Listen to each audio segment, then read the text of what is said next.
अस्सलाम वालेकुम स्टूडेंट्स, आज हम एसएसटी पढ़ेंगे। तो सबसे पहले आप अपनी बुक देख लिए। आपकी बुक का नाम है a unique book of social studies, class 4th SST. Chapter start करने से पहले हम इसका कंटेंट ओपन कर लेते हैं और आपको इसका सिलेबस बता देते हैं, यानी PA2 का। तो इसका कंटेंट ओपन कर लिए जल्दी से, आपको हम इसका सिलेबस बता देते हैं। चलिए यहाँ पर आ जाइए कंटेंट पे। देखिए बच्चों, हमने पिछली बार आपको PA सेकंड का ऑलरेडी सिलेबस बता दिया है, मगर एक बार और रिवाइज़ करा देते हैं।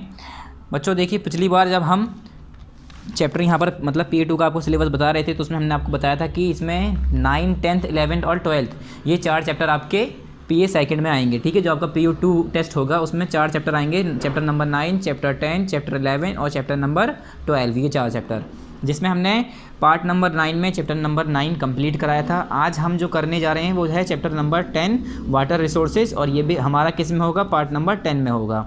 पेज नंबर 61 चैप्टर स्टार्ट करने के लिए पेज नंबर 61 ओपन कर लिए आप लोग।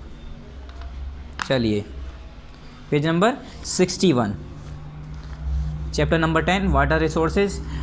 सबसे पहले यहाँ पर आपको पार्ट लिखना है, तो पार्ट हमारा कौन सा, ये पार्ट 10 है, तो यहाँ पर आपको लिख देना है पार्ट 10।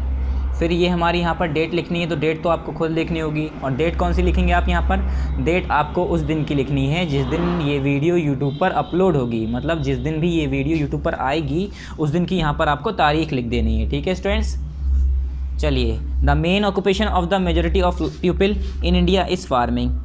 जैसे कि हम सभी को पता है कि जो हमारे इंडिया का मेन ऑक्यूपेशन है, मेजॉरिटी ऑफ द पीपल, मतलब इंडिया के ये कहा जाता है 60 से 70% लोग, 65% लोग लगभग जो है फार्मिंग ही करते हैं, मतलब किसानी ही करते हैं, खेती ही करते हैं, किसान हैं। इंडिया के जो मेजॉरिटी ऑक्यूपेशंस हैं, मेजर पीपल हैं, उसमें से जो मेन ऑक्यूपेशन है वो हमारा फार्मिंग है। ज़्यादातर लोग हिंदुस्तान के क्या करते हैं, खेती बाड़ी करते हैं। ठीक है, किसान हैं। During rainy season Indian farmers are dependent on rain water for their crops. और जो इंडिया के फार्मर्स हैं वो रेनी सीज़न में, यानी बरसात के मौसम में, जो इंडिया के फार्मर्स हैं, जो हिंदुस्तान के जो किसान हैं, वो लोग किस पर डिपेंड होते हैं, बारिश के पानी पर डिपेंड होते हैं। बारिश के मौसम का इंतज़ार कर रहा था बाकायदा कि कब बारिश आए और हमें पानी मिले उनके खेतों के लिए, उनके क्रॉप्स के लिए, उनके जो अनाज उग रहे हैं, जो खेत है उसके लिए वो क्या करते हैं, इंतज़ार करते हैं बारिश के मौसम का, कि बारिश का मौसम आए और उससे वो खेत में पानी पहुंचा सकें। ठीक है, तो वो इंडिया के जो फार्मर्स हैं वो पूरी तरह से, या कुछ जगहों पर नहीं तो कुछ जगहों पर तो डिपेंड है, मतलब जो फार्मर्स हैं वो ज़्यादा मेनली जो है रेन वाटर पे भी डिपेंड ही करते हैं। फिर नेक्स्ट है, however rainfall occurs only for a few month in a year. ये कह रहे हैं, हालांकि जैसे कि हम सबको पता है कि रेनफॉल जो होती है, जो बारिश होती है, वो महीने के, साल के कुछ महीनों में ही होती है। अब 12 महीने तक तो होती नहीं है इंडिया के अंदर बारिश, कि 12 महीने बारिश ही होती जा रही है, बारिश ही होती जा रही है। तो इंडिया के अंदर क्या है, फ्यू मंथ्स जो बारिश होती है वो खाली साल के कुछ ही महीनों में ही होती है, कुछ ही महीनों तक ही होती है, 3-4 महीने तक ही होती है, या मुश्किल से 2-3 महीने। In some areas the rainfall is very low और it does not rain at all. यहाँ तक के कुछ एरियाज़ ऐसे हैं हमारे हिंदुस्तान के ही अंदर जहाँ पर बारिश होती ही है तो बहुत कम, और कुछ जगह तो ऐसे हैं जहाँ पर होती ही नहीं है, बिल्कुल सूखा पड़ा है। मतलब यहाँ हिंदुस्तान के अंदर कुछ जगह ऐसी हैं जहाँ पर बहुत कम बारिश होती है, जो कि सफिशिएंट नहीं होती। ठीक है, जो पूरी ज़रूरतें पूरी नहीं कर पाती। और उसके अलावा कुछ जगह ऐसी है जहाँ पर बारिश होती ही नहीं है। When it is not raining, the crops still need water। ये कह रहे हैं, और जब बारिश नहीं हो रही होती है तब भी पानी चाहिए होता है, वाटर चाहिए होता है। किसे, धान जो होती है, हमारे खेत होते हैं, उन्हें पानी तो चाहिए। अब बारिश हो चाहे नहीं, उन्हें तो पानी चाहिए। उन्हें क्या मतलब कि बारिश हो रही है कि नहीं, उन्हें पानी मिलेगा तो वो उगेंगे, वरना नहीं मिलेगा तो जल जाएंगे, धूप से, गर्मी से ख़राब हो जाएंगे। वैसे भी अगर पानी नहीं मिलेगा तो वैसे ही मर जाएंगे वो। तो इसीलिए जो किसान होते हैं वो एंटायरली डिपेंड करते हैं पानी पर, वाटर पर। और वो वाटर कहाँ से मिलता है, रेनफॉल से, बारिश से। तो यही कह रहे हैं कि इंडिया के कुछ पार्ट्स ऐसे हैं जहाँ पर बारिश बहुत कम होती है, और कहीं कहीं ऐसे हैं जहाँ पर तो बारिश होती नहीं है। और ये कह रहे हैं, when it is not raining the crops still need water. और हमें पता है कि बारिश हो चाहे ना हो, बारिश अगर नहीं भी हो रही है तो पानी तो चाहिए क्रॉप्स को। तो ये कह रहे हैं, more than 70% of the earth is covered with water. ये कह रहे हैं 70% से ज़्यादा हमारा जो अर्थ का सरफेस है वो पानी से ढका हुआ है। मतलब अगर मैं 100% में से 70% निकाल दूँ तो वो पानी रहेगा, और 30% बचा हुआ हमारा जो है उसमें ज़मीन, ठीक है, हमारी पूरी लैंड सरफेस आएगा। Oceans, seas, rivers, lakes and ponds are important water bodies on the earth. Important water bodies कौन से हैं अर्थ पर, जैसे ओशियंस हैं, सीज़ हैं। ओशियंस किसे कहते हैं, जब समुद्र बहुत ज़्यादा बड़े हों, कंट्रीज से हमारे कंट्रीज़ मिल रहे हों, ठीक है, तो हमारे जो है ओशियंस हैं, सीज़ हैं, रिवर्स हैं, लेक्स हैं, और जो पॉन्ड्स हैं, ये बहुत ज़्यादा इंपॉर्टेंट वाटर बॉडीज़ हैं अर्थ पर। यहीं से मतलब पानी मिलता है हमें, ये अर्थ पर पानी का एक सोर्स है। Water found on the surface of the earth is called ground water. और जो वाटर पानी के मतलब जो पानी हमारे अर्थ के सरफेस पर मिलता है, जो हम ज़मीन पर ही निकाल लेते हैं, चाहे नल के ज़रिए मतलब हैंडपम्प के ज़रिए या ट्यूबवेल के ज़रिए, या हम कुएँ खोदते हैं। तो कुएँ में तो खैर ऐसा नहीं होता है, कुएँ में तो बारिश का ही पानी इकट्ठा होता है। तो जो हम वाटर सरफेस हमें जो सरफेस पे मिलता है उसे हम क्या कहते हैं, ग्राउंड वाटर कहते हैं, मतलब ज़मीन का पानी, ग्राउंड का पानी। फिर यहाँ पर देखिए कुछ पिक्चर्स आपको दी हुई हैं, रेन है, यहाँ पर बारिश होती हुई दिखा रहे हैं, छाता है, ये पॉन्ड है इस तरह का, लेक दे रखी है, यहाँ पर रिवर दे रखी है, ठीक है, कुछ फ़ोटोज़ हैं बस।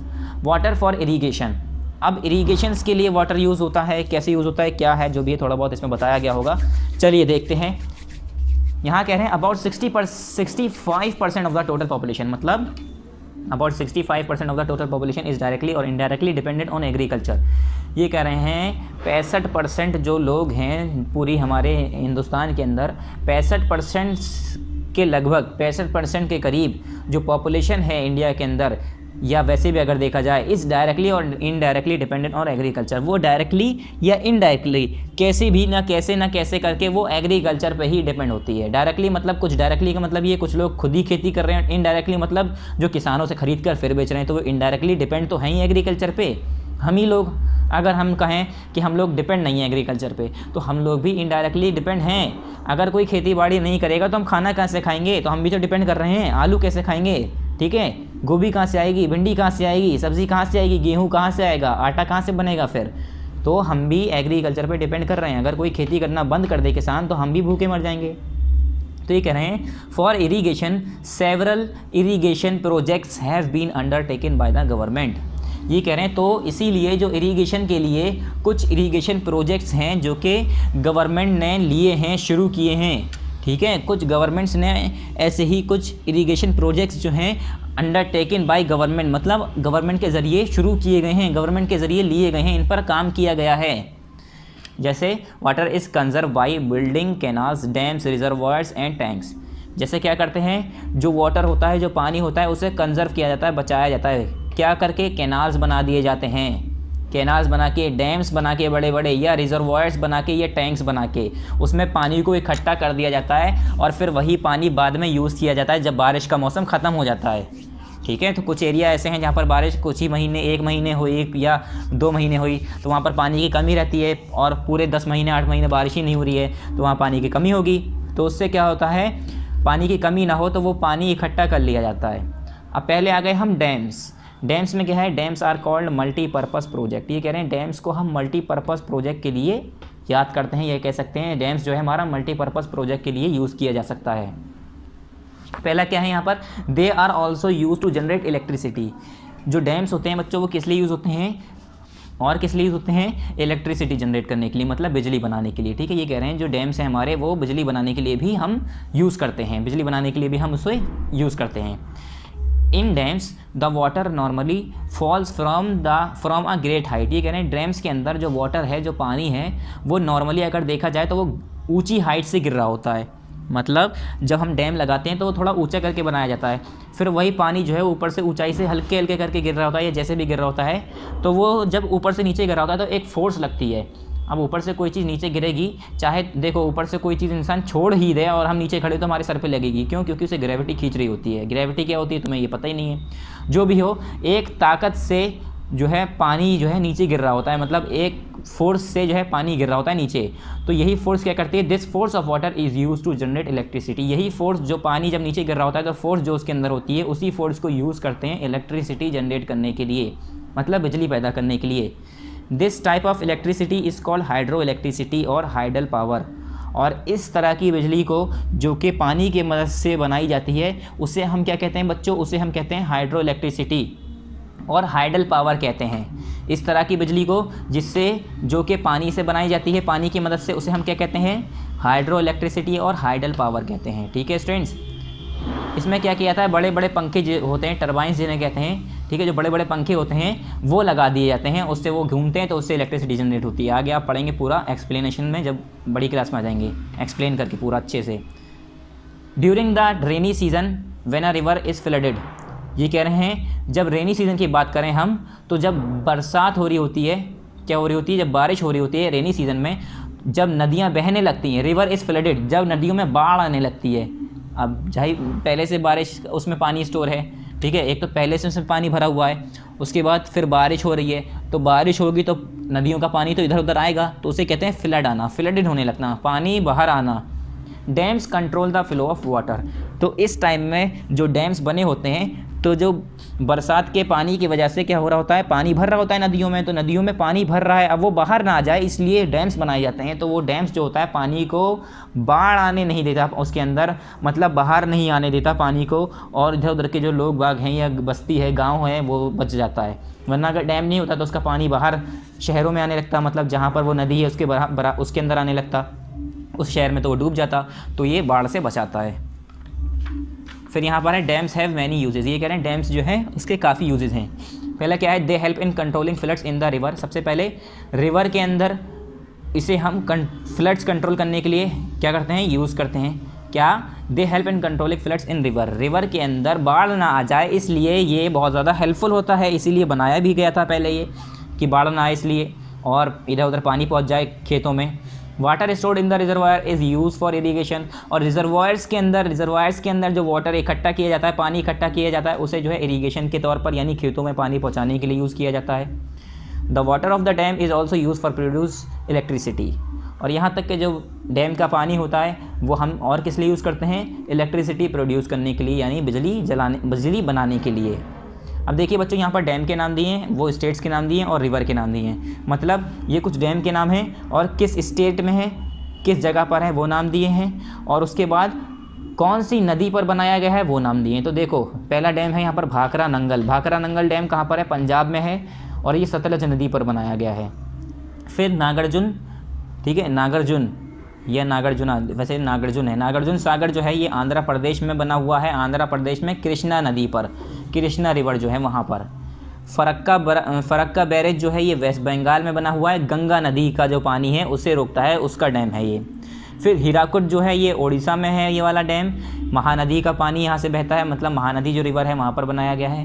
फिर है तहरी कहाँ पर है, उत्तराखंड, और नदी कौन सी है, भागीरथी जो नदी है उसके ऊपर बनाया गया है तहरी डैम, और किस जगह पर, किस स्टेट में, उत्तराखंड स्टेट में। फिर यहाँ पर है कैनाल्स। अब ये कैनाल्स क्या होता है बच्चों, canals are made to carry a part of river water to distance places, ये कह रहे हैं कैनाल्स किस लिए बनाया जाता है, canals are made to carry a part of river water, canals क्या करा जाता है, कैसे बनाया जाता है, to carry a part of river water, पानी का थोड़ा सा हिस्सा अपने अंदर कैरी करने के लिए कैनाल्स बना दिए जाते हैं। मतलब जो नदी का थोड़ा सा पानी है वो पहले कैनाल्स बनाए जाते हैं। अब देखो मैं बताता हूँ कैनाल्स क्यों बनाए जाते हैं, कैसे बनाए जाते हैं, पहले यहाँ से पढ़ लेते हैं। They are use mainly for irrigation, ये किस लिए इस्तेमाल किए जाते हैं, इरीगेशन के लिए इस्तेमाल किया जाते हैं। अब देखो यहाँ पर एक है, India has a very good network of canals, ये कह रहे हैं इंडिया के अंदर बहुत अच्छे नेटवर्क हैं कैनाल्स के, मतलब बहुत ज़्यादा कैनाल्स बने हुए हैं और बहुत अच्छे तरीके से उसका यूज़ होता है, इस्तेमाल हो पाता है। जैसे अब यहाँ पर एग्जाम्पल आई, Indira Gandhi canal provides water to a large part of Rajasthan, ये कह रहे हैं जो इंदिरा गांधी कैनाल है बच्चों वो राजस्थान के बहुत से हिस्सों में पानी पहुँचा रहा है। अभी राजस्थान में कैसे पहुंचा रहा है, तो पहले तो हम ये बात सुने कि राजस्थान में बारिश नहीं होती है, राजस्थान एक सूखा इलाका है जहाँ पर पानी बहुत कम पाया जाता है, बहुत डीप पाया जाता है, तो वो इतना लोग बाग यूज़ नहीं कर पाते हैं, ठीक है, राजस्थान में पानी बहुत कम है उसका अमाउंट, तो इसलिए कैनाल्स बनाए जाते हैं बाकायदा नदी के तौर पर, जैसे हम नाले कहते हैं ना, नाले हमारे होते हैं, उसी तरह से ये साफ़ पानी होता है, कैनाल्स होता है ये पूरा जो है नदियों से, और ये काफ़ी लंबा होता है इसका रास्ता, ऐसा नहीं कि खाली थोड़ा सा 4-5 किलोमीटर, नहीं, पूरे हमारे स्टेट से स्टेट ज्वाइन होते हैं। तो ये जो है जो हमारा इंदिरा गांधी कैनाल है ये राजस्थान से होता हुआ गुजरता है और राजस्थान तक ही इसीलिए पहुंचाया गया है, नदियों से एक काट कर नदी से पूरा रास्ता बनाया जाता है, फिर वहाँ से पानी छोड़ा जाता है, उस जगहों पर पहुंचाया जाता है जहाँ पर नदी ना हो या कोई समुंदर मतलब पानी ना हो, पानी का कोई सोर्स ना हो। अब जैसे मैंने मान लिया यहाँ राजस्थान है और यहाँ पर कोई और स्टेट है, यहाँ से नदी ऐसे जा रही है, यहाँ पर राजस्थान है, यहाँ से नदी इसमें तो जा रही है, इसमें नहीं बहती है, तो हम यहाँ से काट के कैनाल बना देते हैं, रास्ते बना देते हैं, जिससे फिर पानी वहाँ से छोड़ा जाता है तो इस स्टेट से भी होके जाता है। ठीक है स्टूडेंट, तो वही कह रहे हैं canals are made to carry a part of river water to distant places. Canal इसलिए बनाया जाता है कि वो रिवर वाटर को थोड़े से पार्ट्स को अपने अंदर ले लें और दूसरी जगह हम पहुंचा सकें। तो कैनाल्स जो है नदी के शेप में हम पूरा खोद के बाकायदा काम होता है, उसे बनाया जाता है और उसमें बना के फिर जिस नदी से किसी नदी से उसे जोड़ दिया जाता है, फिर वहाँ से पानी बहता हुआ उन कैनाल्स में पहुँचता है और कैनाल्स के ज़रिए जहाँ से वो कैनाल्स गुजर रहा होता है, जिस इस पार्ट से जिस हिस्से से अलग अलग हिस्से से वहाँ के लोग को पानी मिल पाता है। ठीक है, और राजस्थान में जो इंदिरा गांधी कैनाल पहुंचाया गया है, इंदिरा गांधी कैनाल, वो बहुत ज़्यादा यूज़फुल है क्योंकि वहाँ पर पानी नहीं था पहले, तो इतनी खेती बाड़ी भी नहीं कर पाते थे लोग बाग, फसल भी नहीं उग पा रही थी। अब इंदिरा गांधी की मदद से लोग बाग जो है वहाँ पर किसानी भी कर पाते हैं और वहाँ पर क्या कर पाते हैं, अलग अलग तरह की चीज़ें उग पाती हैं। फिर यहाँ पर है इंदिरा गांधी, ये हो गया हमारा। Some of the main canals of our country are, अब कुछ मेन कैनाल्स के नाम बताएं हमारी कंट्री के, जैसे नीचे दिए हुए हैं, कौन कौन से हैं वो। पहला है हमारा यहाँ पर सरहिंद कैनाल, एक सरहिंद कैनाल, दूसरा है आगरा कैनाल, फिर है हमारा बकिंघम कैनाल, चौथा है हमारा इंदिरा गांधी कैनाल। ठीक है स्टूडेंट्स, जो हमारा यहाँ पर हो गया इंदिरा गांधी कैनाल। चलो अब यहाँ पर नेक्स्ट पढ़ते हैं पर्शियन व्हील। ये क्या है, पर्शियन व्हील क्या है, देखो यहाँ पर एक शक्ल दिख रही होगी इस तरह से, पहिए से लगे हुए हैं, बॉक्स टाइप का बना हुआ है इसमें हर जगह। तो ये पर्शियन व्हील है क्या, it is mechanical way of lifting water from open wells with the help of animal like buffaloes or camels. It is used to irrigate the fields in the villages. देखो ये जो Persian wheel है ये इसलिए बनाया गया था, इससे क्या होता है, ये एक मैकेनिकल वे है जिसमें पानी को लिफ्ट किया जाता है। Lifting of water from open wells, खुले हुए जो कुएँ होते हैं, आपने कुएँ तो देखे होंगे ऊपर से खुले ही होते हैं, तो लिफ्ट इसलिए ओपन वेल्स कह रहे हैं उन्हें। उससे जब पानी को लिफ्ट किया जाता है, ऊपर निकाला जाता है, तो उसमें एक मैकेनिकल तरीका यूज़ करा गया इसमें पहिया बना के, जिसमें क्या होता है, with the help of animals like buffaloes और कैमल्स, क्या करा जाता है, जो जानवर होते हैं वो उससे बांध दिए जाते हैं। और जैसे कि कौन से जानवर, जो बफेलोस यानी गाय भैंस जो होती हैं वो, या तो फिर ऊँट जो होते हैं उन्हें बांध के फिर जब ऊँट चलते हैं तो ये जब व्हील घूमता है, इससे फिर जो कुएँ का पानी है वो ऊपर आता है। ठीक है, तो ये एक तरीका था, पहले यूज़ करा जाता था। ठीक है, पर्शियन व्हील, जिसमें जो है कुएँ का पानी लोग बाग ऐसे ही निकाला करते थे, यूज़ किया करते थे, ऊपर निकाला करते थे, लिफ्ट करते थे।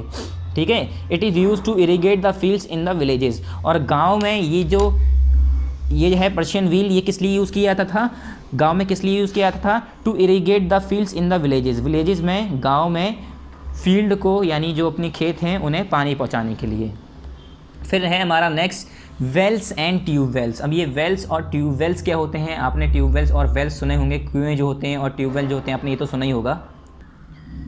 वेल्स और ट्यूबवेल्स के बारे में पढ़ेंगे। चलिए, wells are deep holes that are dug several metres deep in the ground. ये कह रहे हैं वेल्स जो होते हैं वो क्या होते हैं, डीप होल होते हैं, गड्ढे होते हैं गहरे गहरे, that are dug several metre deep in the ground, जो कि हम खोदे जाते हैं, बाकायदा खुद खोदा जाता है, several metre deep in the ground, मतलब ग्राउंड के अंदर गड्ढे खोद दिए जाते हैं कुछ मीटर तक। ठीक है, उसे हम कहते हैं कुएँ।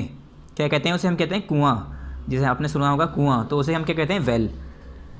They are dug to obtain water in areas where underground water is easily available at an upper level. और ये किस जगह खोदे जाते हैं, उस जगह पर खोदे जाते हैं जिस जगह पर अंडरग्राउंड वाटर जो है इजीली अवेलेबल होता है ऊपर लेवल पे, मतलब ज़्यादा गहराई में अंडरग्राउंड वाटर नहीं होता है, तो वहाँ पर ऐसे कुएँ खोद दिए जाते हैं, तो ज़मीन में आराम से पानी दिख जाता है, थोड़े से गड्ढे करने पर ही पानी मिल जाता है, तो वहाँ पर फिर बाल्टी से या अलग अलग तरीके से हम रस्सी बांध के फिर पानी निकाले जाते हैं, और बारिश का पानी भी फिर उसमें जाता है तो उससे भी पानी मिल जाता है। The water that is stored at lower depth under the ground is drawn out with the help of tube wells. और ये कह रहे हैं वो वाटर जो कि स्टोर होता है लोअर डेप्थ पे, मतलब बहुत ज़्यादा गहराई में जो पानी होता है ग्राउंड के अंदर, उसे जो है ट्यूबवेल के ज़रिए निकाला जाता है, उसे हम कहते हैं ट्यूबवेल। उसके अंदर पूरे जो है मशीन्स लगाई जाती हैं, अंदर जाता है वो खूब गड्ढा खोदा जाता है, उसे हम कहते हैं ट्यूबवेल। और ऊपर ही अगर पानी मिल रहा है, ज़्यादा गहराई में नहीं मिल रहा है, तो ऐसे गड्ढे खोद के पानी निकाल लिए जाते हैं, उसे हम कहते हैं, क्या कहते हैं उसे हम, वेल यानी कुआँ। Tubewell are use for irrigation in Punjab, Haryana, Uttar Pradesh and Gujarat. और जो ट्यूबवेल होते हैं बच्चों, वो किस लिए यूज़ करते हैं, इरीगेशन के लिए यानी खेती के लिए यूज़ करते हैं। कहाँ कहाँ पर, जैसे कि पंजाब में, हरियाणा में, उत्तर प्रदेश में और गुजरात में।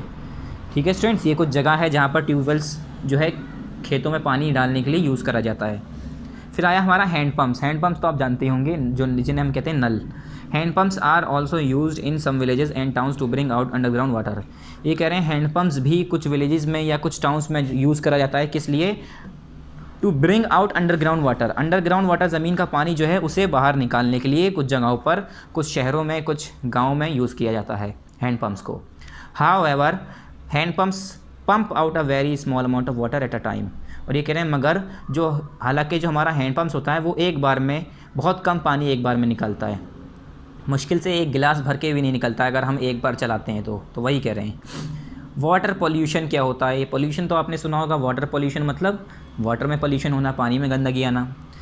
Rain water is the purest form of water available on earth, ये कह रहे हैं रेन वाटर जो होता है, बारिश का पानी जो होता है वो हमारा प्योरेस्ट फॉर्म है पानी का, सबसे साफ़ पानी माना जाता है बारिश का पानी अर्थ पर जो अवेलेबल है।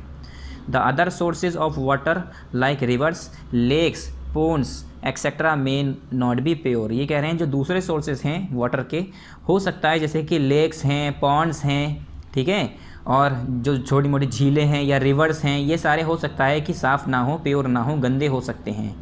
Due to large scale pollution there may be dust, germs, bacteria and many other impurities, ये कह रहे हैं लार्ज स्केल पे जो पॉल्यूशन हो रहा है, ज़्यादातर अमाउंट में, ज़्यादा तादाद में जो ये पॉल्यूशन हो रहा है उससे हो सकता है कि डस्ट हो जाए, डस्ट मतलब देयर में भी डस्ट, गंदगी हो, जम्स हो उसके अंदर, बैक्टीरियाज हो और अदर दूसरी गंदगी उसके अंदर मौजूद हो पानी के अंदर, ठीक है।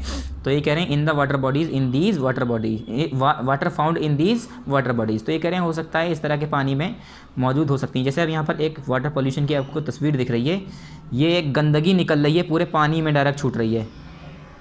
तो ऐसी गंदगी ज़्यादातर क्या होता है, जो इंडस्ट्रीज़ होती हैं, बड़ी बड़ी कंपनीज़ होती हैं, इंडस्ट्रीज़ होती हैं, अब वहाँ से वो डायरेक्ट क्या करते हैं, समुद्रों में पानी छोड़ देते हैं, नदियों में पानी छोड़ देते हैं, तो उससे क्या होता है हमारी नदियाँ गंदी होती हैं, इसके अंदर की मछलियाँ हैं, अलग अलग जो जानवर हैं वो मर रहे हैं, इसके अंदर के सफाई जो थी वो मर गई, लोग बाग इसे पीने के लिए इस्तेमाल नहीं कर सकते, नहाने के लिए छोड़िए, कपड़े धोने के लिए कैसे भी हम इस्तेमाल नहीं कर सकते, इतने ज़्यादा इसमें, अब इसमें जो है केमिकल्स होंगे बहुत सारे जिसमें गिर रहे होंगे, अगर कोई नहाएगा तो उससे भी बीमारी होगी, तो वही कह रहे हैं ये।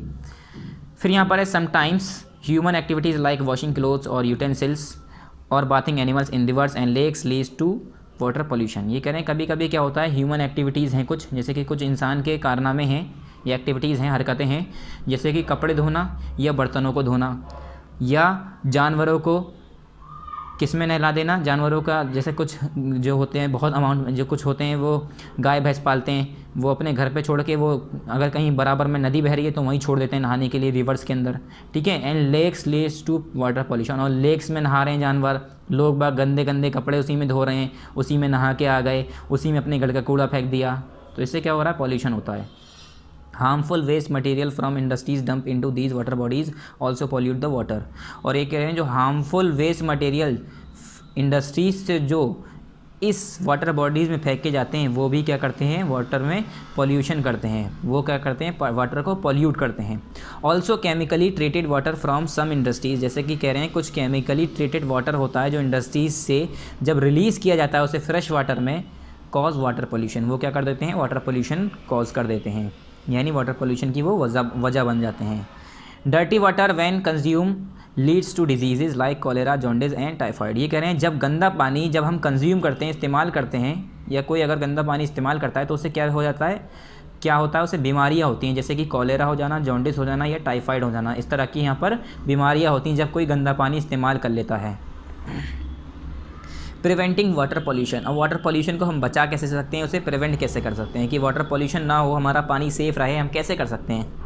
We need to stop the pollution of water bodies around us, ये कह रहे हैं हमें ज़रूरत है इसकी कि हम वाटर पॉल्यूशन ना हो, उसे हमें रोकना चाहिए, हमारे जो चारों तरफ की वाटर बॉडीज़ है उसे पॉल्यूशन से हमें रोकना चाहिए, इसकी हमें ज़रूरत है बहुत ज़्यादा। तो ये कह रहे हैं one major source of water pollution is industrial waste, ये कह रहे हैं एक मेजर सोर्स जो है वाटर पॉल्यूशन का वो क्या है, इंडस्ट्रियल वेस्ट, ठीक है। इंडस्ट्रीज़ का जो वेस्ट होता है वो, जो ज़्यादातर इंडस्ट्रीज़ हैं वो क्या करती हैं, अपनी जो गंदगी है, जो केमिकली ट्रीटेड वाटर है, ये जो भी है वो सब क्या करती हैं, बराबर में कोई नदी गुजर रही है तो उससे जोड़ दिया, उससे उसमें निकाल दिया, उसमें पानी फेंक दिया। ज़्यादातर लोग नदियाँ ही, ये इंडस्ट्रीज़ ही ऐसी जगह बनवाते हैं जहाँ पर नदियाँ हों, जहाँ पर अपना कूड़ा फेंक सकें, जहाँ पर लोग बाग कम हों, ठीक है। तो इससे नुकसान है क्योंकि वो नदी वहाँ पर है, लोग बाग वहाँ नहीं है, वहाँ का पानी उस जगह नहीं पी रहे, मगर वो नदी कहीं और जाएगी तो वहाँ तो पिएंगे, तो वहाँ पर तो लोगों को नुकसान होगा।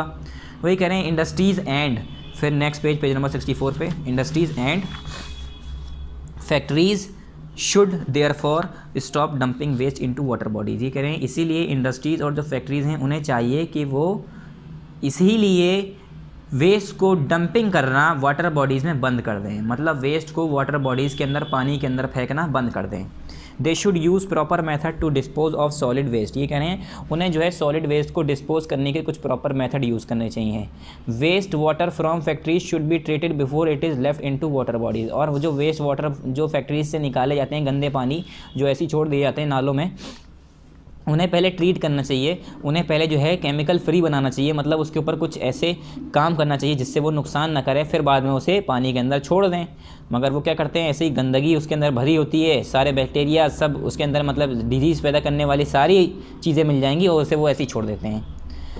Apart from these we must also, अभी कह रहे हैं इसके अलावा हमें क्या करना चाहिए, पहला है stop throwing garbage into rivers, lakes, ponds and other water bodies. ये कह रहे हैं इसके अलावा जो हमारा काम है वो क्या है, हमें जो है इधर उधर कूड़ा फेंकना बंद करना चाहिए। कहाँ पर इधर उधर, मतलब नदियों में, लेक्स में, या पॉन्ड्स जो होते हैं उसके अंदर, या अदर वाटर बॉडीज़, कोई भी वाटर बॉडीज़ है, यहाँ तक कि हमें अपने नालियों में, जो घर के नाले नालियाँ हैं उसमें भी हमें कूड़ा नहीं फेंकना चाहिए। ठीक है स्टूडेंट। फिर दूसरा है not wash clothes and utensils और bath animals into water bodies, या ऐसा नहीं है कि आपके बराबर से नदी बह रही है, कोई स्ट्रीम जा रही है तो आप गए उसी में नहा के आ गए, डायरेक्ट उसी में अपने जानवरों को नहला के घुसा, उसी के अंदर छोड़ दिया, घुसा के उसी के अंदर वापस आ गए। वो पानी निकाल के बाहर नहाइए। अब उसी के अंदर जाएंगे तो आपकी गंदगी तो साफ़ हो गई, मगर आपकी गंदगी उस पानी के अंदर चली गई ना, बहुत सारी बैक्टीरिया बीमारियाँ उसके अंदर चली गई। ठीक है, आपके अंदर की गंदगी तो बह के जा रही है ना उसके अंदर, फिर कोई इंसान, दूसरा इंसान नहाएगा तो उसमें वो सारे बैक्टीरिया नहीं लगेंगे जो आप छोड़ के आएँ। तो इसीलिए उसके अंदर घुस के नहाने से बेहतर है कि उसका पानी बाहर ले आओ, बाहर नहा लो अगर पानी नहीं है तुम्हारे घर में। ठीक है, अगर तुम्हारे पास पानी नहीं आ रहा है, कोई ऐसा सोर्स नहीं है, खाली नदी है, तो वो बाल्टी में भर के, कैसे ही भर के इधर उधर डाल के फिर नहा सकते हैं। मगर लोग बाग क्या करते हैं, पूरे जानवर ही उसके अंदर छोड़ दिए, अपनी भैंसें छोड़ दी नहाने के लिए, तो इससे क्या हो रहा है, पानी गंदा ही हो रहा है। तो वही कह रहे हैं not wash clothes and utensil और bath animals in water bodies. Water bodies के अंदर ना ही आप घुस के उसके अंदर कपड़े धुलिए, ना ही उसके अंदर कोई बर्तन धुलिए। आप उसके अंदर कपड़े धो रहे हैं, ठीक है, साबुन है, साबुन का झाग है, तो साबुन क्या है, नुकसान देता है साबुन, उसके अंदर केमिकल्स होते हैं। ठीक है, तो वो सब केमिकल्स उसके अंदर मिल रहे हैं, ये जानवरों को नहला रहे हैं, तो उससे क्या है, गंदा हो रहा है पानी। Keep our environment clean by proper disposal of garbage, और जो हमारे चारों तरफ का एनवायरनमेंट है, हमारी जो सराउंडिंग्स है, हमारे इधर उधर का एरिया है हमारे चारों तरफ का, उससे आपको क्लीन रखना है, एनवायरनमेंट को क्लीन रखना है। कैसे, bye proper disposal of garbage, garbage का, कूड़े का अच्छी तरीके से डिस्पोजल करके, अच्छी तरीके से गार्बेज कूड़े को यानी डिस्पोज करके, सही तरह से उसे ख़त्म करके, ऐसी जगह नहीं कहीं भी फेंक दिया। फिर नेक्स्ट है fourth, store water at home in a clean container and cover it properly to avoid contamination and pollution. और जो पानी है अगर आप अपने घर पे स्टोर कर रहे हैं, इकट्ठा कर रहे हैं, ठीक है, अगर आप सोच रहे हैं हम पानी को इकट्ठा कर रहे हैं, रख लें, तो उसे घर में जो है क्लीन कंटेनर में, साफ़ बर्तन में रखना है। कंटेनर कहते हैं बर्तन, ठीक है, साफ़ बर्तन में रखना है और उसे प्रॉपर्ली अच्छी तरीके से कवर कर देना है, ऊपर से ढक देना है। किस लिए, to avoid contamination and pollution, कि उसके अंदर कोई गंदगी ना आ जाए या उसके अंदर पोल्यूशन ना हो जाए, इसलिए उसे आप पूरा कवर कर दिए, ढक दिए। अब आपने किसी जो है, मान लिए किसी जग में पानी रखा, उसे खुला छोड़ दिया और छत पे रख दिए, फिर देखिए थोड़ी देर बाद कितनी धूल मिलेगी उसके अंदर। तो अगर आप पानी कहीं पर स्टोर कर रहे हैं तो उसे कवर कर दिए, उसे कि उसके इधर उधर की जो धूल उड़ रही है, गंदगी उड़ रही है, कीड़े मकोड़े हैं, वो उसके अंदर गिर ना जाएँ। फिर हमारा नेक्स्ट फिफ्थ है हमारा, ensure that sewage water from households और other places is not discharge into fresh water bodies. और इसका ध्यान रखना है हमें कि जो हमारा सीवेज वाटर है, मतलब जो हमारा गंदा पानी है हमारे घर से, फ्रॉम हाउस होल्ड्स, जैसे कहाँ से, जो हमारे घर से आ रहा है, और अदर प्लेसेस या दूसरी जगहों से आ रहा है, वो हमारा डायरेक्टली या इनडायरेक्टली जैसे भी कहें, वो फ्रेश वाटर में, ताज़े पानी में, साफ़ सुथरे पानी में नहीं छोड़ देना है। ऐसा होता है ना, हम घर में अपने बाथरूम में नहा रहे हैं, वॉशरूम गए, ठीक है, अब वॉशरूम गए, कपड़े भी धुले, नहाए भी, खाना खाया, हाथ धुला, बर्तन धुले, हर चीज़ें धोई, अब वही पानी अब गंदा पानी हो गया। वो तो भाई गंदा पानी जब नालियों से बहता हो जाएगा, अगर आप साफ़ पानी में छोड़ देंगे तो वो साफ़ पानी भी गंदा हो जाएगा। इसीलिए कह रहे हैं उस पानी को साफ़ पानी में, फ्रेश वाटर बॉडीज़ में डिस्चार्ज नहीं करना है, उसे वहाँ पर नहीं छोड़ना है। फिर नेक्स्ट है हमारा 6 point, ensure that broken sewage pipes are repaired immediately. और आपको ये देखना है कि अगर सीवेज पाइप है कहीं पर जहाँ से आपका गंदा पानी निकल रहा है, उसका कोई पाइप है तो वो टूटा हुआ है अगर, तो उसे आप फ़ौरन के फ़ौरन रिपेयर करा दिए। अगर जैसे कि मान लो कहीं सड़क से आपका कोई किसी गली में से गली के किनारे किनारे कोई पाइप जा रहा है जिससे, ये छत से आपने देखा होगा कुछ लोगों का छत से पाइप आता है बाउंड्री से टच होके, अगर वो टूट जाता है तो वो टूटे हुई जगह से पानी बहता है इधर उधर, सड़क पे आता है, आते जाते लोगों पर छींटें आती हैं, गंदगी होती है, फिर मक्खियाँ लगती हैं, कीड़े लगते हैं, फिर वो खाने पे बैठते हैं तो उससे बीमारी होती हैं। तो वो पाइप जैसे भी सीवेज जो ब्रोकन पाइप्स है, अगर सीवेज के लिए जो हमारा पाइप्स बनाया गया अगर वो ब्रोकन है तो उसे आपको फ़ौरन के फ़ौरन इमीडिएटली रिपेयर कराना चाहिए कि वो इधर उधर पानी ना फैले और गंदगी ना फैले। फिर है हमारा कंजर्वेशन ऑफ वाटर। अब वाटर की कंजर्वेशन कैसे कर सकते हैं, मतलब हम उसे बचा कैसे कर सकते हैं, पानी को कैसे हमें बचाना चाहिए। अब यहाँ पर पूरा रेन वाटर हार्वेस्टिंग दिखाया है आपको इस पिक्चर में, देख रहे हैं कैसे, देखिए यहाँ पर रेन वाटर हार्वेस्टिंग है, इसमें क्या है पानी गिर रहा है, उसके बाद यहाँ पर इस तरह का कुछ कंटेनर टाइप का है, फिर ये पानी इसमें इकट्ठा हो रहा है, यहाँ पर पाइप्स हैं, ये पाइप्स आपस में जुड़े हुए हैं सब, देखिए जब छत से बहता हुआ आएगा तो यहाँ पाइप है साइड में, वो बहता हुआ पानी यहाँ आएगा, इसके अंदर जाएगा ऐसे, यहाँ पर जुड़े हुए हैं कंटेनर हैं, यहाँ से बहता हुआ जा रहा है, फिर इसके ज़रिए इसके टैंक के अंदर जा रहा है, टैंक के अंदर सफाई होती है, फिर वही वाटर फिर यूज़ करते हैं। तो ऐसे ये चीज़ें ये राजस्थान में यूज़ हुई थी, राजस्थान में यूज़ होना शुरू हुआ था बहुत, क्योंकि वहाँ पर पानी नहीं होता था, अगर 1-2 महीने कहीं भी बारिश हो भी जाती थी तो वो लोग इसीलिए यूज़ करते थे उस पानी को, उसे इकट्ठा कर लेते थे, वरना तो ज़मीन में गायब ही हो जाएगा, बह जाएगा, अंदर घुस जाएगा, तो उसे अंदर जाने से बेहतर है, क्योंकि अंदर जाएगा तो इतना तो है नहीं कि अंदर जाएगा तो वापस आ पाएगा, क्योंकि पहले से एक तो ज़मीन सूखी है, उसे तो पानी चाहिए तो वो तो सूख ही लेगी, एब्जॉर्व कर लेगी, तो इसलिए पानी को स्टोर करा जाता है। कंजर्वेशन ऑफ वाटर में पढ़ते हैं अब, water is very precious and must be conserve. ये कह रहे हैं जो वाटर है बहुत ज़्यादा कीमती है, बहुत ज़्यादा उसकी अहमियत है, बहुत ज़्यादा उसकी इज़्ज़त है, बहुत ज़्यादा प्रीशियस है, और उसे हमें कंजर्व करना चाहिए और उसे हमें बचाना चाहिए।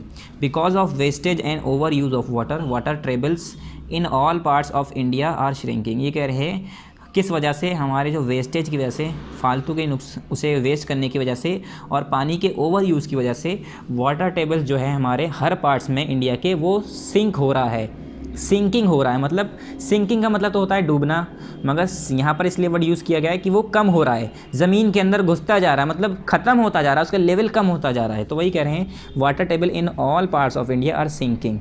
वैसे सिंकिंग नहीं श्रिंकिंग होना चाहिए था, श्रिंकिंग मतलब सुकड़ जाना, ख़त्म हो जाना। चलिए जो भी है, तो ये कह रहे हैं जैसे कि हमारा जो हम वेस्ट करते हैं पानी को इधर उधर, उसे फालतू में इधर उधर गिरा रहे हैं, 1 बाल्टी में नहा सकते हैं तो वहाँ 3 बाल्टी में नहा रहे हैं, ठीक है, और इसीलिए पानी की टंकी खुली हुई है, टैप खुली हुई है, टोटी खुली हुई है, छोड़ दिया, बहा जा रहा है, पानी बहा जा रहा है। तो ये सारी चीज़ें हमें देखनी है। तो वही कह रहे हैं अगर हम वेस्टेज कर रहे हैं तो वेस्टेज की वजह से और ओवर यूज़ की वजह से पानी के वाटर का जो टेबल है इंडिया के हर पार्ट्स में क्या हो रहा है, वो कम हो रहा है, हर हिस्से में पानी का लेवल कम होता जा रहा है। If the depletion of underground water continuous, our future generation may not have enough water left to drink. ये कह रहे हैं अगर ऐसे ही ये जो डिप्लेशन हो रहा है अंडरग्राउंड वाटर का, जो अंडरग्राउंड ज़मीन के अंदर का पानी है उसके अंदर जो कमी आ रही है, अगर ये ऐसे ही होती रही लगातार जैसे अभी हो रही है, तो हमारे जो फ्यूचर की जनरेशन है, जो हमारे आगे आने वाले लोग होंगे, उन लोगों को इतना पानी नहीं रहेगा, बचेगा, इतना पानी नहीं बचेगा कि वो पी पाएँ। अगर हम जिस लेवल से पानी को इस्तेमाल कर रहे हैं, ख़राब कर रहे हैं, फेंक रहे हैं इधर उधर, उसका यूज़ नहीं कर रहे हैं अच्छे से, उसकी इज़्ज़त नहीं कर रहे हैं, अहमियत नहीं कर रहे उसकी, अगर ऐसे ही करते रहे तो आगे आने वाले लोगों को पानी भी नसीब नहीं होगा, क्योंकि वो पूरा ख़त्म ही हो चुका होगा, जो बचा खुचा होगा वो गंदा पानी होगा, तो कैसे साफ़ करेंगे इतना। फिर है rain water harvesting. Rain water harvesting क्या है?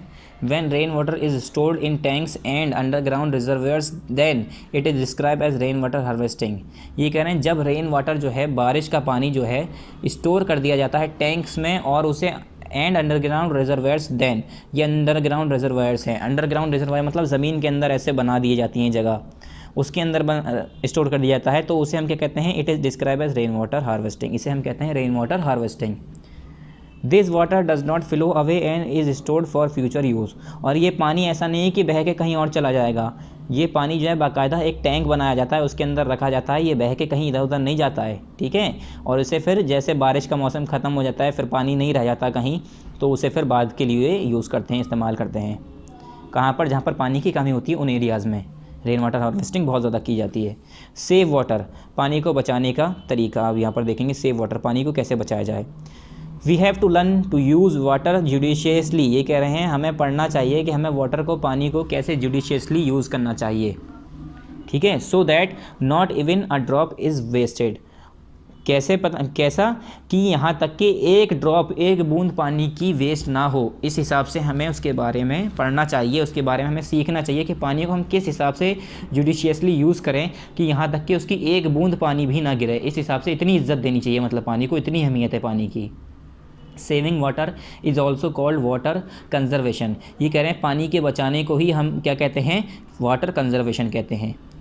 We can conserve water in the following ways. ये कह रहे हैं हम पानी को कैसे कंजर्व कर सकते हैं, कैसे बचा सकते हैं, उसके कुछ वेज यहाँ पर बताएं, कुछ ज़रिए हैं। पहला है हमारा increasing forest areas and planting trees can also solve water crisis. ये कह रहे हैं अगर हम क्या होता है फॉरेस्ट एरियाज़ बढ़ाएं या पेड़ों को लगाएं, पौधों को लगाएं, तो उससे क्या होगा, हमारा जो वाटर क्राइसिस है, पानी की कमी जो है वो सॉल्व हो जाएगी। कैसे?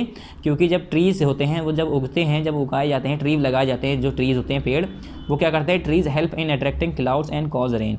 जो ट्रीज़ होते हैं वो क्लाउड्स को, बादलों को अट्रैक्ट करते हैं, खींचते हैं, और उसकी वजह से फिर क्या होती है, वही बादल जब खिंच के आते हैं तो वो फिर बारिश करते हैं। तो इसीलिए कहते हैं हमें पेड़ों को नहीं काटना चाहिए। अगर हम पेड़ों को काटते रहे तो हमारे बारिश को कौन खींचेगा, बादलों को कौन खींचेगा अपनी तरफ, कौन अट्रैक्ट करेगा, बादलों को अट्रैक्ट नहीं करेगा तो फिर बारिश नहीं होगी। तो इसलिए कहते हैं हमें पेड़ों को भी लगाना चाहिए, जंगलों को नहीं काटना चाहिए। और काटने के तो बहुत सारे नुकसान भी हैं, ठीक है। कार्बन डाइऑक्साइड का लेवल, CO2 का लेवल बढ़ जाता है, गर्मी बढ़ जाती है, बहुत सारी मैं पढ़ा चुका हूँ ऐसी चीज़ें, आप लोगों को अपने पढ़ी होंगी या हो सकता है आगे क्लास में पढ़ें। फिर है यहाँ पर wash vegetables and fruits in a pan of water. ये कह रहे हैं वेजिटेबल यानी सब्जियां और अगर फलों को आप धो रहे हैं तो ऐसा नहीं कि आपने टंकी खोली, टोटी खोली और वहाँ पर एक एक फल धो रहे हैं, पानी गिर रहा है, एक एक फल धो रहे हैं, पानी गिर रहा है। उसे क्या करना है, एक बर्तन में, किसी पैन में भरना है, परायफान में या जिसमें भी आपको रखना है पानी, उसके अंदर फिर डुबा डुबा के धोने हैं। उससे क्या है, उसी थोड़े से पानी में आप सारे फल जो हैं, सारे सब्जियाँ हैं वो धो लेंगे। मगर अगर ऐसे टंकी खोल दी, टोटी खोल दी, चला जा रहा है पानी, एक एक सब्ज़ी उठा रहे हैं, एक एक आलू के टुकड़े उठा रहे हैं, धो रहे हैं, तो उससे क्या होगा, जब हम आलू दूसरा उठा रहे हैं या एक रख रहे हैं तो उसमें भी पानी गिर रहा होगा, तो इससे बहुत ज़्यादा पानी यूज़ हो रहा है। And use the water for watering plants. और जब आप बर्तन में जब पानी धो लें तो बर्तन में जो पानी बचा है उसे आप पेड़ों को डाल दें, क्योंकि पेड़ तो कहता नहीं है कि मुझे RO का वाटर चाहिए, है ना। पेड़ तो कहता नहीं है आपसे कि मुझे RO का ही वाटर चाहिए, प्योरीफायर का वाटर चाहिए मुझे, मैं तो नहीं पीऊँगा। पेड़ को तो पानी चाहिए, अब वो गंदा हो चाहे साफ़ हो। तो हम जो है, जो पानी जो हमने बर्तन धोने के लिए, कपड़े धोने के लिए यूज़ करें, तो वो पानी जब गंदा बचा है उसे फेंकने से अच्छा है हम उसे पेड़ों में डाल दें। क्योंकि अगर आप पेड़ों को साफ़ पानी डालोगे तो 2 जगह पानी यूज़ हुआ, उसी गंदे पानी को हम, पहले हमने कपड़े भी धो लिए या बर्तन भी धो लिए, उसी पानी को जो बचा उसी को हमने पेड़ों को भी दे दिया। तो एक ही बाल्टी पानी से 2 काम हो गए, बर्तन भी धो गए और पेड़ों को भी मिल गया। क्योंकि पेड़ तो नहीं कहता है मुझे RO का पानी चाहिए, उसे तो बस पानी से मतलब है। फिर नेक्स्ट पॉइंट है water the garden in the evening and morning when evaporation is minimum. और पानी में मतलब गार्डन में यानी जो हमारे फुलवारियाँ होती हैं, यानी जो हमारे जो गार्डन्स हैं, वहाँ पर अगर आप पानी डाल लें तो इवनिंग में यानी शाम में डालें या सुबह के टाइम डालें, जब धूप कम हो, यानी जब एवापोरेशन कम हो।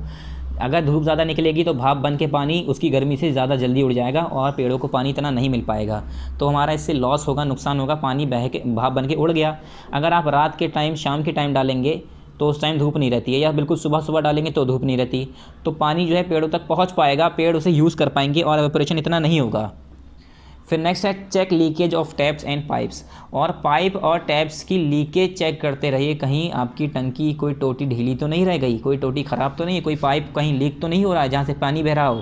तो ये सारी चीज़ हमें चेक करनी रहती हैं। फिर नेक्स्ट है redirect the water collected on the roof of to the garden. ये कह रहे हैं जो पानी आपकी छतों पर इकट्ठा हुआ है उसे आपको गार्डन में डायरेक्ट कर देना है। ज़रूरत नहीं है कि आप बड़े बड़े पाइप ख़रीद के लाइए, फिर टोटी में लगाइए, उसके बाद अपने फूलों में पानी डालिए। क्या करना है, अगर आपके छत में बारिश हो रही है तो आपके छत का जो पानी है वो डायरेक्टली आप गार्डन में पहुंचा दिए, गार्डन में खुद ब खुद पानी पहुंच जाएगा। This helps in replenishing ground water level. और इससे एक फ़ायदा ये होगा कि गार्डन में अगर फुलवारी है, कहीं आपके बगीचा बना हुआ है तो वहाँ पर डालेंगे तो उसमें बगीचा भी अच्छा होगा और ग्राउंड वाटर लेवल जो है, ज़मीन का जो पानी है वो भी बढ़ेगा। फिर नेक्स्ट है ड्रिंकिंग वाटर। ड्रिंकिंग वाटर यानी पीने का पानी। Drinking water should be clean. ये कह रहे हैं जो पीने का पानी है वो क्लीन होना चाहिए, साफ़ होना चाहिए। Dirty water can make us sick. जो डर्टी वाटर होता है, जो गंदा पानी होता है, वो हमें क्या कर सकता है, सिक कर सकता है, बीमार बना सकता है। In villages people use wells and handpumps for drinking water. ये कह रहे हैं गाँव में जो लोग होते हैं वो लोग कुएँ का पानी और हैंडपम्प्स यानी जो हाथ से चलाने वाले नल होते हैं वो यूज़ करते हैं ड्रिंकिंग वाटर के लिए, पानी पीने के लिए। In cities and towns people drink tap water.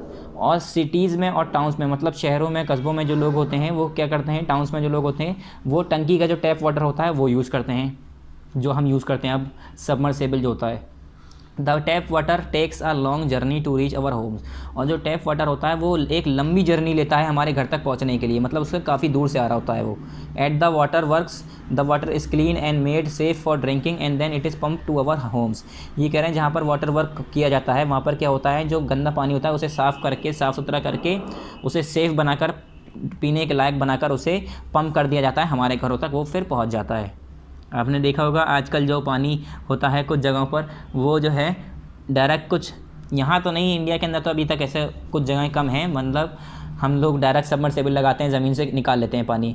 और कुछ जगहों पर ऐसा होता है जो गंदा पानी होता है उसे पहले फैक्ट्रीज़ में साफ़ किया जाता है, साफ़ करके वहीं से डायरेक्ट पाइप लगा दिए जाते हैं और शहरों में पहुँचा दिए जाते हैं, वही पानी पहुँचता है फिर।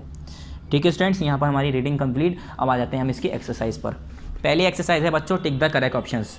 पहला क्या है, टिक द करेक्ट ऑप्शंस। तो इसे बुक में ही करना है, तो चलिए इसे करते हैं, पहले हाथ की याद करते जाएंगे। ठीक है, पहला है the water of seas and oceans is. ये कह रहे हैं समुंदर और ओशियंस का पानी कैसा होता है, स्वीट होता है, सॉल्टी होता है, सावर होता है। तो बच्चों देखो, सावर होता है, सॉल्टी होता है या स्वीट होता है। तो हमारा जो पानी होता है वो खारा होता है, सॉल्टी होता है, नमकीन होता है। ठीक है, ना मीठा होता है और ना ही सावर होता है। उसके बाद यहाँ पर है दूसरा, the Bhakra Nangal dam is located on the. ये कह रहे हैं जो भाखरा नंगल डैम है वो कहाँ पर मौजूद है, सतलज नदी पर या नर्मदा नदी पर या महानदी नदी पर। तो यहाँ पर मैंने अभी बताया था, यहाँ पर कुछ डैम्स के नाम बताए थे आपको और रिवर्स के नाम बताए थे। तो ये भाखरा नंगल डैम कहाँ पर है, पंजाब में मौजूद है, सतलज नदी पर। कहाँ पर, सतलज नदी पर। तो इन्होंने भाखरा नंगल ही तो पूछा है। ये क्या है, Bhakra Nangal dam is located on the Sutlej river, Sutlej river पर। ठीक है, और अगर स्टेट पूछते तो कहाँ पर, पंजाब में बनाया गया है। फिर तीसरा है, how is river water taken to the fields.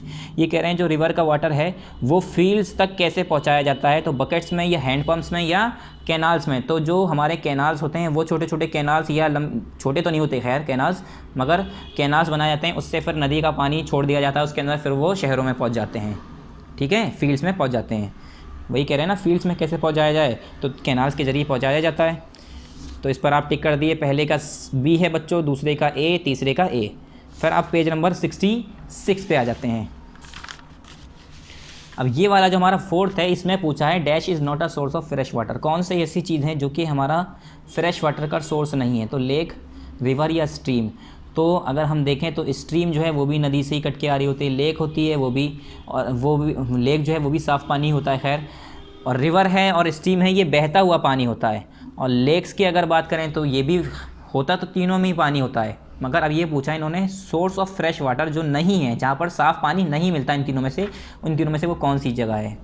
Lakes की बात करें बच्चों, लेक्स की अगर बात करें, स्ट्रीम में क्या है, पानी बहता रहता है, रिवर में क्या है, सही पानी बहता रहता है, मगर जो लेक्स होता है वो चारों तरफ से घिरा होता है, बीच में पानी होता है, तो इसी पर ही हम टिक लगाएंगे। वैसे तो फ्रेश वाटर अगर देखने को आजकल मिले तो स्ट्रीम में भी गंदा पानी मिल जाएगा आपको, रिवर में भी मिल जाएगा, लेक से मिल जाएगा, क्योंकि पोल्यूशन इतना हो रहा है कि आजकल नदियाँ भी गंदी हैं, स्ट्रीम्स भी गंदे हैं और लेक्स भी गंदे हैं।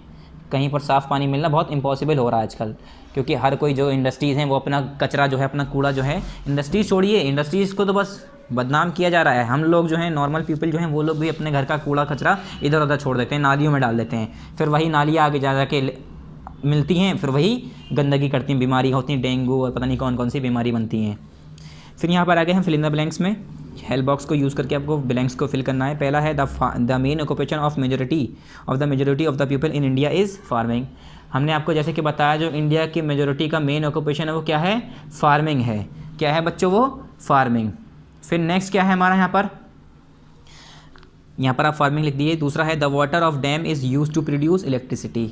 जो वाटर होता है डैम का वो किस लिए यूज़ किया जाता है, इलेक्ट्रिसिटी को प्रोड्यूस करने के लिए। फिर नेक्स्ट है हमारा यहाँ पर third, dams help in controlling floods in the river. मैंने बताया था बाढ़ ना आ जाए पानी समुद्र के अंदर, तो इसलिए हम क्या लगाते हैं, डैम्स बनाते हैं, तो डैम्स मदद करता है। फिर फोर है dash means collecting, storing and use of water. इसका मतलब होता है कलेक्ट करना, यानी इकट्ठा करना, फिर उसे कलेक्ट करके मतलब इधर उधर से इकट्ठा करके उसे स्टोर करना, एक जगह रखना, फिर उसे यूज़ करना पानी को, बारिश के पानी को। उसे हम क्या कहते हैं, रेन वाटर हार्वेस्टिंग। क्या कहते हैं, रेन वाटर हार्वेस्टिंग यहाँ दिया है। फिर है dirty water can make us sick. गंदा पानी हमें क्या कर सकता है, कमज़ोर कर सकता है, बीमार कर सकता है, सिक कर सकता है, बीमार। फिर बच्चों यहाँ पर है write T for true and F for false statement. तो यहाँ पर देखो बच्चों ये बहुत ज़्यादा कोने में दिए हुए हैं इसके ब्लैंक्स, तो ये हम ऐसे करेंगे तो हमारी बुक भी फट जाएगी, तो यहाँ छोड़ के हमने यहाँ पर कर दिया है। पहला है हमारा rain water harvesting is an ideal process to conserve water. ये कह रहे हैं जो रेन वाटर हार्वेस्टिंग है वो एक आइडियल प्रोसेस है, बहुत अच्छा प्रोसेस है कंजर्व वाटर, पानी को बचाने का। तो ये बिल्कुल ट्रू बात है, ये ट्री है, यहाँ पर टी कर दिए। फिर सेकंड है बच्चों हमारा canals carry a part of river water to distance places. ये कह रहे हैं जो हमारा कैनाल्स है वो रिवर वाटर को डिस्टेंस प्लेसेस पे पहुंचाता है, तो ये बिल्कुल ट्रू है, यहाँ पर भी टी लिख दिए। फिर थर्ड है the Indira Gandhi canal is in Tamil Nadu. ये कह रहे हैं जो हमारा इंदिरा गांधी कैनाल है वो कहाँ पर मौजूद है, तमिलनाडु में, तो ये बिल्कुल फॉल्स बात है, तमिलनाडु में मौजूद नहीं इंदिरा गांधी कैनाल। खैर इंदिरा गांधी कैनाल मेनली बनाया गया राजस्थान में पानी पहुँचाने के लिए, मगर ये काफ़ी जगह से होते हुए गुजरता है, खाली तमिलनाडु में मौजूद नहीं है, ठीक है। तो ये क्या हो गया, फॉल्स। फिर 4 है water is very precious for us. ये कह रहे हैं वाटर जो है बहुत ज़्यादा कीमती है हमारे लिए, तो बिल्कुल सही बात है, ये ट्रू है, तो यहाँ पर टी लिख दिए। 5th है we should drink clean water. ये कह रहे हैं हमें साफ़ पानी पीना चाहिए, तो बिल्कुल सही बात, साफ़ पानी पीना चाहिए, गंदा पियेंगे तो हम बीमार होंगे, तो ये क्या हो गया, ट्रू। पहला ट्रू, दूसरा ट्रू, तीसरा फॉल्स, चौथा ट्रू, पाँचवा ट्रू। अब आ जाते हैं हम इसकी एक्सरसाइजेस पर, जो कि आपको किस में करनी है, कॉपी में करनी है, ठीक है बच्चों। ये किस में करनी है आपको, इन कॉपी। तो चलिए इसके लिए मैं आपको कॉपी ओपन कर लेता हूँ, मैंने कॉपी में कर रखे हैं बच्चों, और आपको मैं दिखा देता हूँ उसके क्वेश्चन आंसर। सबसे पहली बात, मैंने कॉपी में पेन से कर रखा है, मगर आपको पेन छूना भी नहीं है, पेन का इस्तेमाल नहीं करना है आपको, ठीक है। मैं फिर से बता रहा हूँ, पेन का इस्तेमाल नहीं करना है। मैंने इसलिए करा है कि आपको वीडियो में साफ़ नज़र आ जाए, पेंसिल से थोड़ा साफ़ नज़र नहीं आता, इसलिए मैंने पेन से काम कर रखा है इसमें। सबसे पहले हम क्या करेंगे, पेंसिल से करेंगे आप, ठीक है। मैंने तो कर दिया काम, आप किससे करेंगे, पेंसिल से। तो आप यहाँ पर लिखेंगे पहले पार्ट नंबर 10, पार्ट 10 है ना हमारा, तो पार्ट 10 लिखेंगे, उसके बाद चैप्टर 10 लिखेंगे, उसके बाद इसका नाम लिखेंगे, चैप्टर का क्या नाम है, वाटर रिसोर्सेज। तीनों को लिखने के बाद अंडरलाइन कर देंगे। उसके बाद यहाँ पर आप डेट लिख दिएगा, जो डेट आप बुक में लिखेंगे, कौन सी, जिस दिन ये वीडियो यूट्यूब पर अपलोड होगी उस दिन की। फिर आपको हेडिंग लिखनी है answer the following questions. Heading हमने लिख रखी है, देखिए आंसर दी फॉलोइंग क्वेश्चंस।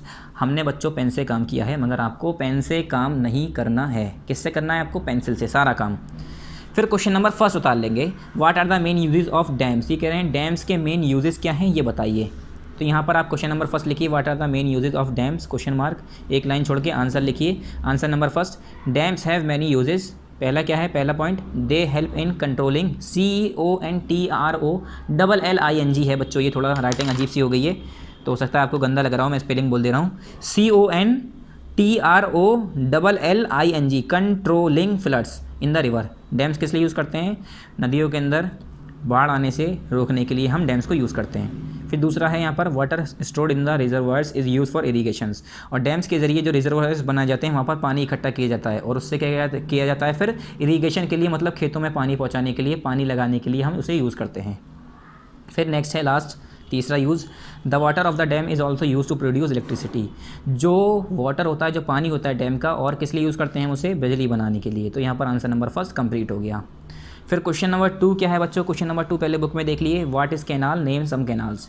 ये कह रहे हैं कैनाल्स क्या होते हैं, उसके कुछ नाम दिए, कुछ कैनाल के नाम बताइए। तो यहाँ पर देखिए हमने क्वेश्चन नंबर 2 लिख रखा है, what is canal, question mark, name some canal. तो कैनाल क्या होता है, पहले उसकी डेफिनेशन, उसके बाद उनके नाम, ठीक है स्टूडेंट्स। तो पहले यहाँ पर आप डेफिनेशन देख लिए, यहाँ पर हमने डेफिनेशन लिख रखी है, canals are made to carry a part of river water to distance places. Canals होते नहीं हैं बल्कि बनाए जाते हैं, नदियों की तरह बनाए जाते हैं इसे, और उसमें नदियों का पानी छोड़ दिया जाता है, उस जगहों तक पहुंचाते हैं उसे, काट काट कर रास्तों को बना कर, नदी बना कर, छोटी होती है नदी से, काट कर उसे पानी पहुंचाया जाता है उस जगह पर जहाँ पर पानी ना हो। They are use mainly for irrigation, और नॉर्मली हम इसे ज़्यादातर किस लिए यूज़ करते हैं, इरीगेशन के लिए, खेतों में पानी पहुंचाने के लिए। सम ऑफ द के बाद पेज नंबर, मतलब नेक्स्ट पेज पे, क्योंकि यहाँ पर जगह नहीं है। Some of the main canals of our country are, हमारे कंट्री के कुछ मेन कैनाल्स के नाम हैं यहाँ पर, जैसे Indira Gandhi canal, Sirhind canal, Agra canal और बकिंघम कैनाल। और यहाँ पर मैंने इंदिरा गांधी कैनाल दोबारा लिख दिया, तो यहाँ पर आप फुल स्टॉप कर दिए, और ये वाला हिस्सा आप इसे मत लिखिएगा, इसे आपको नहीं लिखना है, ठीक है। बस कहाँ तक लिखना है आपका, बकिंघम कैनाल तक लिखना है आपको, ठीक है। इंदिरा गांधी कैनाल दोबारा मैंने लिख दिया, तो आपको नहीं लिखना है। यहाँ पर आंसर 2 कंप्लीट हो गया। अब क्वेश्चन नंबर 3 है बच्चों हमारा, क्या है, write a short note on wells and tube wells. कुएँ और ट्यूबवेल्स के ऊपर, जो ट्यूबवेल होता है हमारा, जो कुआं होता है, वेल्स जो होता है, उसके ऊपर आपको नोट लिखना है, उसके बारे में बताना है। तो पहले हमने यहाँ पर क्वेश्चन उतारा, write a short note on wells and tube wells, एक लाइन छोड़ के यहाँ पर शुरू हो गया हमारा आंसर नंबर 3। पहले वेल्स के बारे में है, wells are deep holes that are dug several metres deep in the ground, water is easily available at an upper level. ठीक है, फिर यहाँ पर है ये डेफिनेशन, यहाँ तक तो वेल की ख़त्म हो गई, यहाँ से ट्यूबवेल की शुरू हो गई। The water that is stored at lower depth under the ground is drawn out with the help of tube wells, ये हमारा हो गया ट्यूबवेल्स। अब उसके बाद क्वेश्चन नंबर 4 देख लेते हैं। क्वेश्चन नंबर 4 है हमारा, what is rain water harvesting. Rain water harvesting होता क्या है बच्चों? तो देखो मैंने यहाँ पर क्वेश्चन नंबर 4 तो उतार रखा है, आप भी उतार लिए यहाँ पर। Question number 4, what is rain water harvesting, एक क्वेश्चन मार्क छोड़ के एक लाइन छोड़नी है। उसके बाद answer number 4, when rain water is stored in tanks and underground reservoirs then it is describe. बच्चों आपको आंसर दिख रहा होगा, पूरा देखिए। When rain water is stored in a tanks and underground reservoirs then it is describe के बाद फिर नेक्स्ट पेज पे then it is describe as rain water harvesting. This water does not flow away and is stored for future use. ठीक है, ये हमारी definition हो गई। यहाँ पर पूरा रेन वाटर हार्वेस्टिंग के बारे में बता दिया हमने। फिर लास्ट क्वेश्चन जो है हमारा क्वेश्चन नंबर 5 है, पहले बुक में दिखा देते हैं। How can we save water, ये कह रहे हैं हम पानी को कैसे सेव कर सकते हैं। थोड़ा बड़ा है आंसर, बड़ा नहीं है ये, बस 3 ही तो पॉइंट हैं इसमें। तो यहाँ पर लिखा है हमने question, how can we save water, question mark, एक लाइन छोड़ के आंसर शुरू कर दिया। Answer number 5, we can save water in many ways. ये करें हम पानी को जो है कई तरीक़ों से सेव कर सकते हैं। पहला क्या है, increasing forest areas and planting trees can also save water crisis. Trees help in attracting clouds and cause rain. ये मैं पूरा पॉइंट अभी पीछे आपको बता चुका हूँ, वही पॉइंट है यहाँ पर मैंने लिखा है। फिर दूसरा पॉइंट है, wash vegetable and fruits in a pan of water and use the water for watering plants. ये भी मैंने पीछे बता दिया आपको बुक में, मतलब मैं ये सारे पॉइंट बता चुका हूँ। ठीक है, फिर है हमारा check leakage of taps and pipes, और पाइप की और टैप्स की लीकेज चेक करनी है। उसके बाद यहाँ पर ऐसे और यहाँ पर एक्सेट्रा, यहाँ पर फुल स्टॉप। ठीक है स्टूडेंट्स, यहाँ पर आंसर नंबर 5 भी कंप्लीट हो गया। सो नेक्स्ट टाइम हम नेक्स्ट चैप्टर पढ़ेंगे, उससे पहले हम आपको कंटेंट दिखाएं। और यहाँ पर हमारा सिलेबस तो नहीं, मतलब कोर्स का मतलब चैप्टर कंप्लीट हो गया। सिलेबस इतनी जल्दी कहाँ कंप्लीट हो जाएगा, अभी तो हमारे 2 चैप्टर और बाकी हैं। यहाँ पर हमारा सिर्फ चैप्टर कंप्लीट हुआ है, सिलेबस नहीं कंप्लीट हुआ है। कौन कौन से चैप्टर आ रहे हैं P2 में बच्चों? Chapter number 9, chapter 10, chapter 11, chapter 12, soil of India और वाटर रिसोर्सेज, जो कि आज हमने कंप्लीट कर दिया। अब हम पढ़ेंगे नेक्स्ट टाइम आवर इंडस्ट्री। क्या पढ़ेंगे हम नेक्स्ट टाइम? Our industry. ठीक है, उसके बाद फिर हमारा नेक्स्ट बचेगा चैप्टर 12। हमारे ये 2 चैप्टर बाकी हैं, जिसमें से हमने 4 में से 2 कर लिए हैं, और यही आपका सिलेबस है P2 का। सो नेक्स्ट टाइम हम नेक्स्ट चैप्टर पढ़ेंगे students. Thank you very much. अस्सलाम वालेकुम।